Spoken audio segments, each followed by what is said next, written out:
Dordomi moto lagi kita ama mo ni sa kanya. Awali ko moto ta sa akin ko din sa kanya ano mara moto ta ko pa man. Opa, naman ay achi.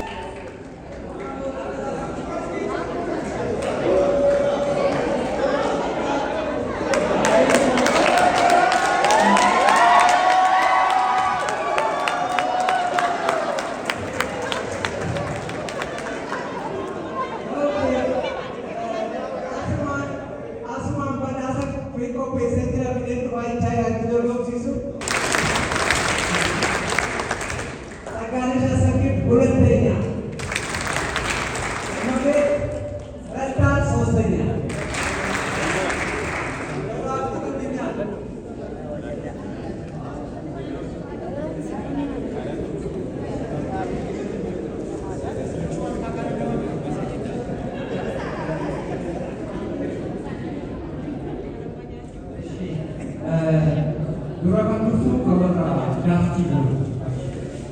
Aja kalau sampai